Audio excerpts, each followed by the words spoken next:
The Buccaneers appear to be on track to get two key players back against the Eagles this Sunday. That and more on today's episode of Locked On Bucs.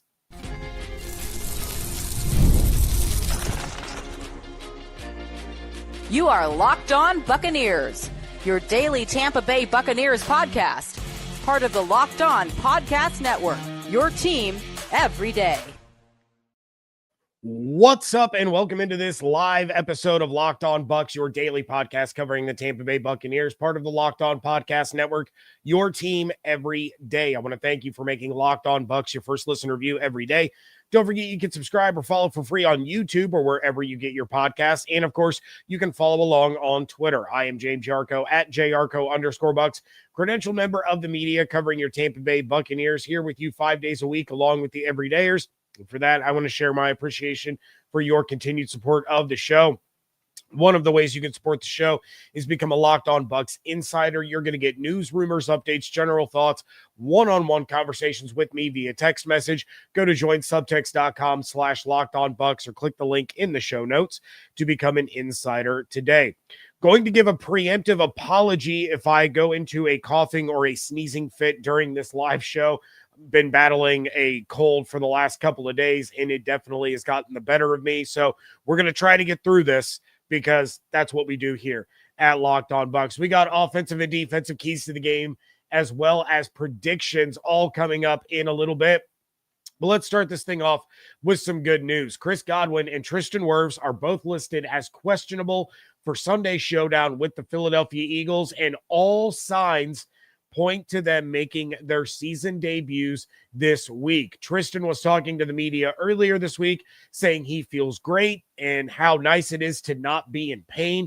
He had mentioned that over the summer, he wasn't even able to go up and down stairs because of the pain that he was dealing with in his knee. Now, after practicing for a few weeks, he does appear ready to play. Godwin's potential return could not come at a better time. With McMillan still out until after the bye, now Mike Evans set to miss 3 to 4 weeks. Godwin's return is huge for this Buccaneers team. Now, I will offer some caution. If Godwin plays, which again, all signs point to him doing exactly that, he will not be his normal self immediately. You're probably looking at around 40 to 50% of snaps. He will not take on the full workload. He will not gobble up the targets that you're used to seeing him do. He's not going to look like pre-injury Godwin of last year right out of the gate. There are going to be some limitations in his play and his availability. However, the good news there is that by the time Mike returns, Godwin should be closer to his normal self, and then you have a three-headed monster at receiver that will create huge problems for opponents for the rest of the year. Godwin coming back is great.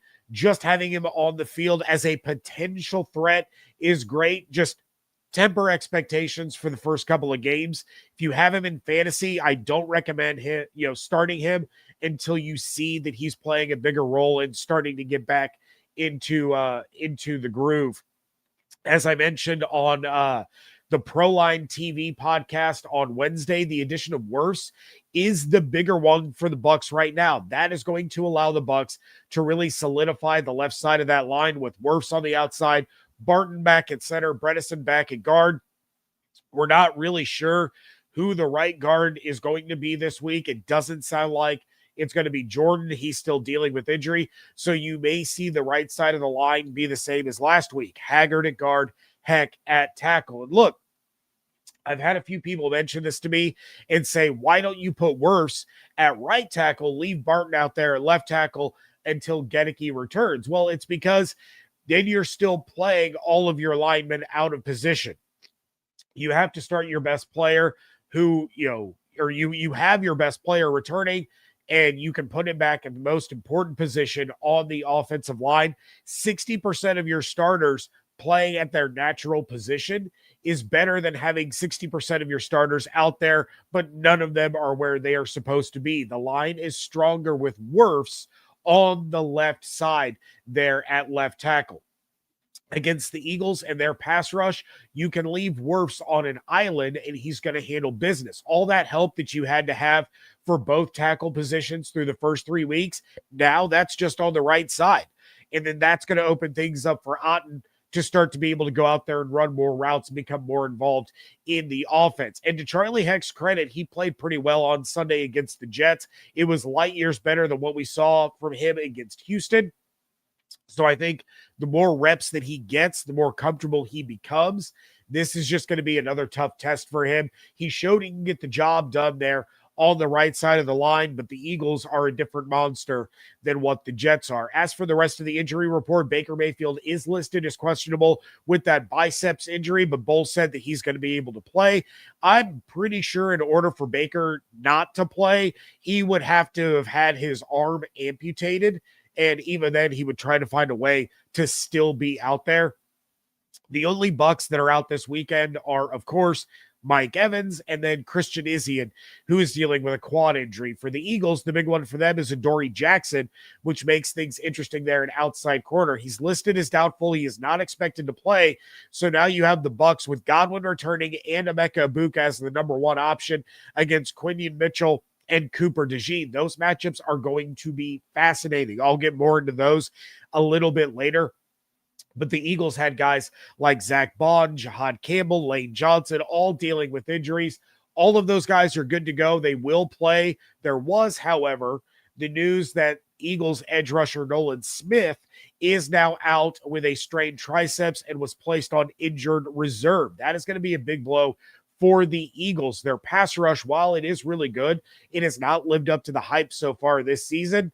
Now they're losing a guy that had 6.5 sacks last season, had another 4 sacks in the postseason last year on their way to winning the Super Bowl. So while the Eagles' down linemen are really, really, really good, they are lacking a presence on the edge. Losing Nolan Smith makes that even more difficult for them in this game and moving forward while Smith is on IR. Going to jump into the chat real quick. Let's see. Bucko Rico says, I understand how them being back is good news, but it's also scary, wondering if it's too soon. Look, they're not going to put those guys out there unless they're ready. They're not going to rush these guys back. That's why you see, this is the same thing that we saw Mike Evans deal with last year, right? Last year, he was right back out there the same week after aggravating his hamstring. He made the injury worse and missed a month. They're not doing that with Tristan. They're not doing that with Godwin. And I had somebody else mention to me, one of the insiders texted and said, how do the Bucs go from Godwin is out to playing? We haven't even seen him run routes. Well, he's been out there practicing. It's been in a limited capacity. He was a full participant on Wednesday. He had Thursday off, which was a scheduled day off. I had texted the insiders and I said, look, Godwin didn't practice today. Don't stress. Don't worry about it because it was a scheduled day off for him. Well, he was a full participant again on Friday. Just because we haven't seen him running routes, there's only a small portion of practice that is open for the media. And a lot of times it's warming up, it's stretching, it's jogging. They don't get to see the actual practice. So just because we hadn't seen it didn't mean that he wasn't doing it. I don't think the Bucs are going to force those guys out onto the field too soon. They're going to send them out when they're ready. And this was always kind of the plan. This was always kind of the best case scenario is that both of these guys would be ready for this week 4 matchup. We kind of leaned on thinking it might be the Seattle game next week, but this was when they didn't put them on PUP, when they, made sure that they were part of the active roster during cutdowns. This was the best case scenario. Both of them appear to be ready to go.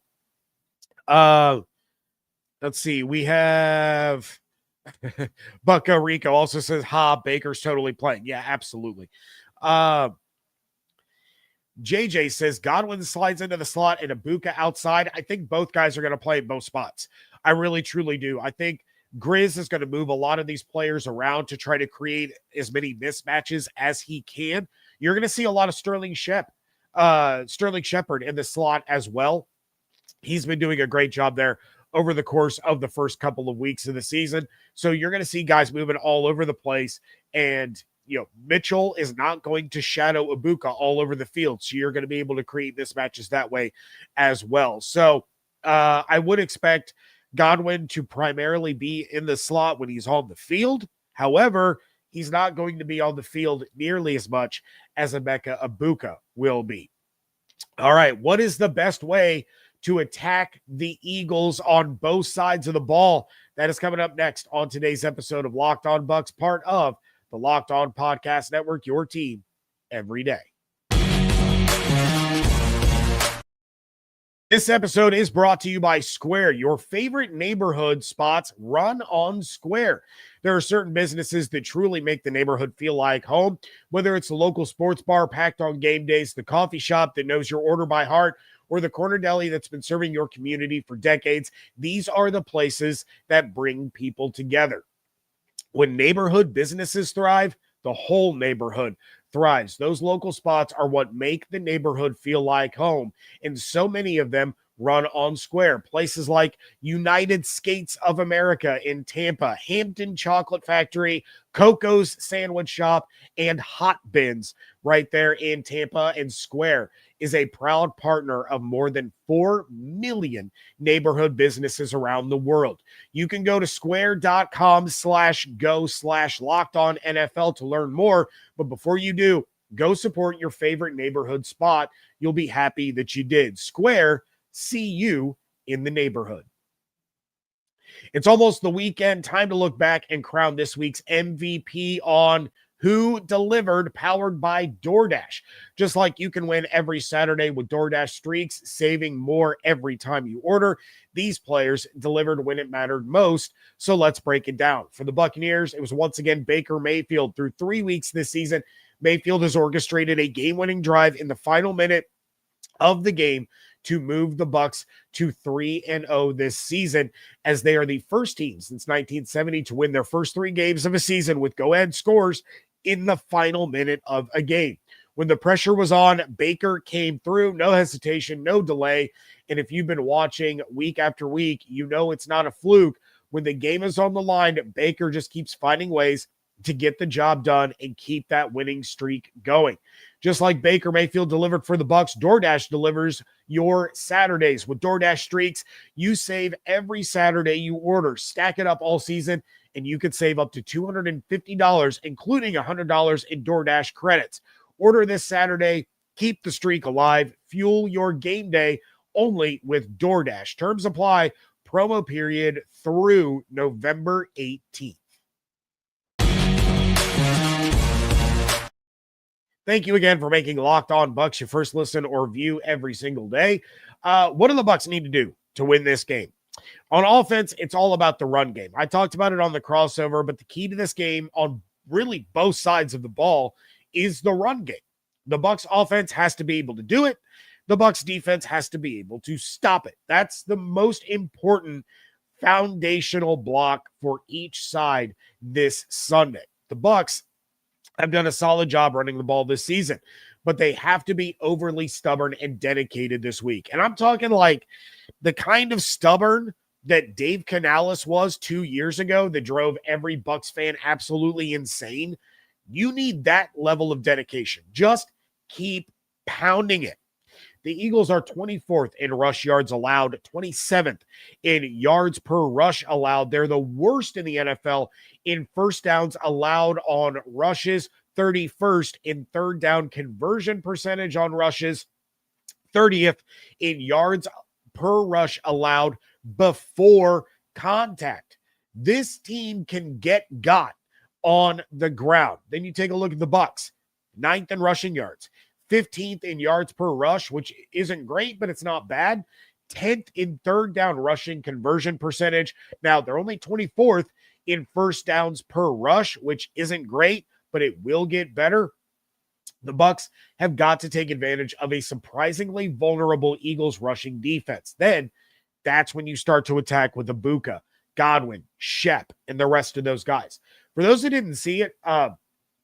Egbuka was on Up and Adams with Kay Adams, and she mentioned during that interview that Egbuka faced both Mitchell and DeJean in college. Well, he had 3 touchdowns combined against those 2 guys. He's going to be able to get open regardless of who is covering him.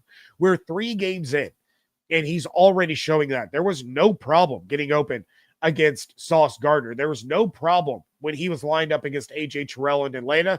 There was no problem against anybody in Houston.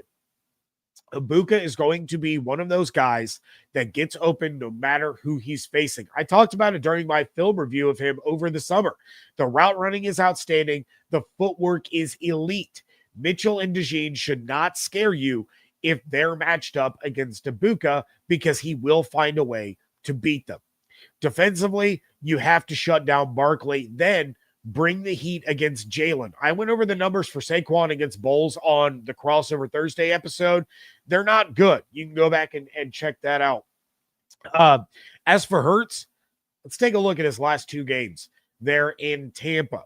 When blitzed, Hurts is completing 65% of his passes with 1 touchdown and 2 interceptions. He's been sacked 5 times.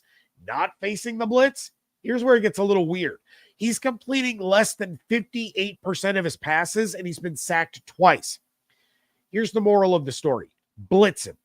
Blitz him early, blitz him often, bring the pressure from different looks and different players, bring it from all over the field, then stop. When Bowles has been able to dial up pressure and create sacks or hits on Jalen Hurts from those blitzes that he sends early in the game, and then he lets off, Hurts starts to rush things. His internal clock speeds up. He's afraid that the pressure is going to come, and he lets go of the ball too soon. He makes bad passes. They start flying out of bounds. He's overthrowing guys. He's throwing it away. He becomes an absolute mess, especially when he's throwing to the right side of the field. Again, over the last 2 games, Hurts has completed just 20% of his passes of 10 yards or more down the right side of the field. He's 1 for 8 with an interception. Everything Hurts does against the Bucs is within 10 yards of the line of scrimmage, which is exactly what I said the Bucs offense needs to do in this one. But 45 of his 67 pass attempts over the last 2 games are within 10 yards of the line of scrimmage. There is going to be opportunities to not only break those up, but with the way the secondary has been playing, there are going to be takeaway opportunities there as well. Bowles needs to be all over the place with these blitzes. Go after him 5 plays in a row and then back off. Don't blitz for an entire drive and then blitz every play on the next drive. Do not give Jalen Hurts an opportunity to think that he knows what's coming next. You send Levante, you send Antoine, Tyke, Parrish, Benjamin, McCollum, everybody. You blitz with every single player you have at some point from a look that does not show that they're even considering coming after the quarterback. That way, Jalen Hurts is completely thrown off of his game, as he tends to be so many times against Todd Bowles. That's what makes this matchup so interesting. The Bucs are beaten, they're hurt, they're shorthanded, but it's the chess game. It's the chess game of what Todd Bowles has historically been able to do against Jalen Hurts and what the Bucs are capable of doing against Jalen Hurts. Because, of course, this doesn't take into account Hassan Reddick or Yaya Diaby coming off the edge. It doesn't account for Vita Vea coming up the middle. It doesn't account for the potential of Logan Hall being on the field, or Greg Gaines, or rookie Elijah Roberts. These are all part of the chess game that Todd Bowles is going to play to mess with Jalen Hurts' head. Going to jump into the chat again real quick before we hit the break. Reginald says Jalen has had nightmares for years against the Bucs. Absolutely. He sometimes, a quarterback just can't seem to figure out an opposing coach. We've seen it for years and years. Sometimes one team isn't able to figure out the other team. We've seen that for years and years. Mikey B says Grizzard is going to have to call a good game. Absolutely. Grizzard's going to have to get into his bag in this one because he hasn't had the opportunity to show you the full capability of this offense because of all the injuries. We're not going to see the full capability of the offense until after the bye week when Jalen McMillan comes back. But I like what we've seen from Grizzard early on. I like what he's able to do with the pieces that he has in the moment. You get Tristan Wirfs back, that line gets better. Guys are playing where they're supposed to be. That opens up the run. That gives Baker more time to sit back in the pocket. So there's a lot of things to like over the first 3 weeks. Things are going to start getting better. They're going to start, stacking things on top of one another as these guys start to come back and get more involved in the offense once again. All right, it's about to be prediction time. That's coming up next on today's episode of Locked On Bucs. Mazda crafts cars for those who do more than simply move. Mazda delivers confidence with every ride with more IIHS Top Safety Pick Plus awards than anyone else. From footwork to breathwork, athletes sweat all the details. Mazda brings this same intention to how they craft every model. You can make everyday drives feel like anything but, from smooth handling to intuitive controls. With all-wheel drive standard in every crossover SUV, you can drive with confidence through almost any season. Like our players, we sweat every detail because when you make every move count, impossible, it becomes irrelevant. Mazda, move and be moved. Wrapping things up here on a final preview edition of Locked On Bucs. Yeah, guys, I can't hold out the wrapping things up like I normally do. I can't breathe right now. If you can't tell how messed up my voice is, I cannot breathe at all. So I appreciate you guys sticking with me and dealing with how terrible I sound. But start dropping your bold predictions, your player predictions, your score predictions in the live chat. We'll get to those in just a little bit. My bold prediction in this one: Emeka Egbuka and Bucky Irving both have over 100 yards on the day. Egbuka is still looking for his first 100-yard game in the NFL, and now he's the number one option. This is a preview of your future, Bucs fans. Emeka Egbuka will be your wide receiver one when Mike Evans retires. He can beat any of these Eagles corners one-on-one. Baker is going to have to look for those matchups while Grizz creates the opportunities. That said, all of the passing game work will be set up thanks to Bucky Irving doing Bucky things. He's been real close to breaking off some huge plays, and if the Bucs are going to win this one, he's going to need to have a huge play or two. I think both of these guys end up with over 100 yards on the day. I think Egbuka finds the end zone for the fourth time this season, continuing to build his case early on for Offensive Rookie of the Year. Player of the game prediction, Lavonte David. All right, I have voiced concerns about Lavonte over the last 2 weeks. I got called out on TikTok for being bad at my job for criticizing Lavonte. I'm not going to get into the back and forth that I had there over on TikTok, but the Bucs need vintage Lavonte in this game. He has to be that steady force in the middle and the one that does not let Saquon get going. The missed tackles, the missed sacks, the dropped interception, none of that matters this week. It's all in the past. It's all over with. It's whatever. It's time for Lavonte to find his groove and really start to look like the Lavonte we all know and love. I think this is a game that he's really going to be up for. I expect a huge day out of Lavonte David in this one. All right. As for my score prediction, I know I said that I was leaning Eagles earlier this week. And, when I did my show with Evan during the crossover, I said, right now I'm leaning towards the Eagles. I needed to see who was in and who was out. I will also say Skip Bayless picked the Bucs to win this, which is probably the kiss of death. Keep that in the back of your mind. But sometimes you just have those teams that have your number. It could be a coach against a coach. It could be a coach against a quarterback. It could be a mental thing that is metastasized within a locker room, because when they see that logo, they have that feeling that it doesn't matter what we do, we just can't seem to beat this team. We can't figure out how to win. That's how it is for the Bucs against the Rams, but that's also what it's feeling like for the Eagles against the Bucs. With Tristan Wirfs back, I have a lot more confidence in this offensive line against this defense. Now, whether or not the Bucs have the horses without Mike and Jalen, as well as a limited Godwin, that's up for debate. I could probably do another 30 minutes on just breaking down the Bucs' offensive weapons. But Sterling Shepard has been fantastic.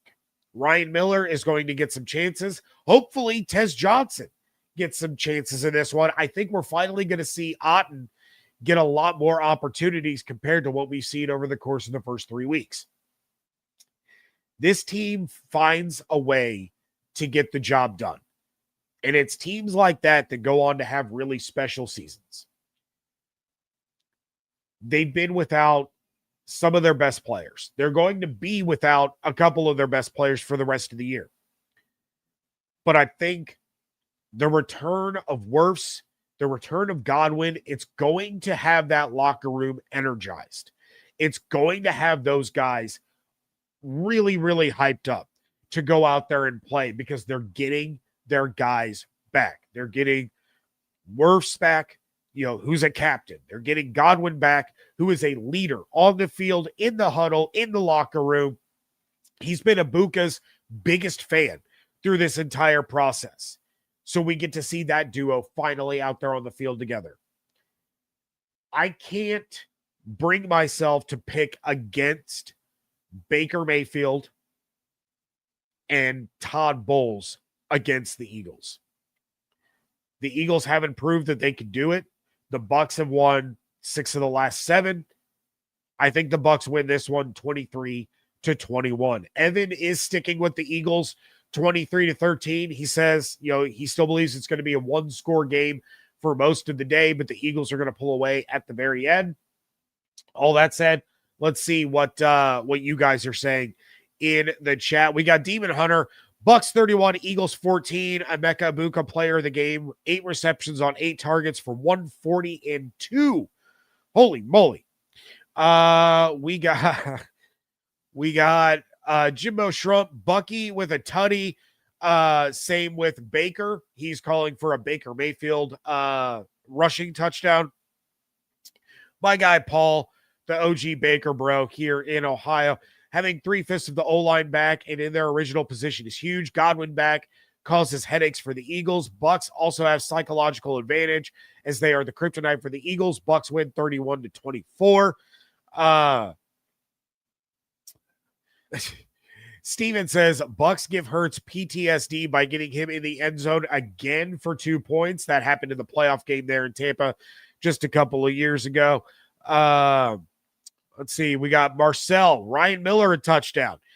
My guy David, also here in Ohio, 32-31 Bucs, 4th game winning drive in the 4th quarter. Bantry, Eagles don't have the whatever it takes attitude the Bucs have. Defense has 2 takeaways. Shep is the player of the game. I love that. Love that, Bantry. He's taking the Bucs 20-13. Bucko Rico says the Bucs stopped the tush push 3 to 5 times. I hope they're not in a position to run it 3 to 5 times. Demon Hunter, Eagles go 0 for 4 on 4th down and 2 of 11 on 3rd down. Reginald, defense gets a touchdown. Also, Reginald, with the way Baker's playing lately in the 4th quarter, Bucs win 24-21. David Tez Johnson, player of the game. I would love that. Paul, I see you in the chat. I'm not going to post it, but I see you, buddy. And then Malcolm, this ought to be a primetime game. Yeah, absolutely it should be. For the sake of my Monday morning, I'm thankful that it's not. But that brings me to my final point before I get out of here. I will not see this game in its entirety live. Hockey dad duty calls. My son has a puck drop at 3 o'clock.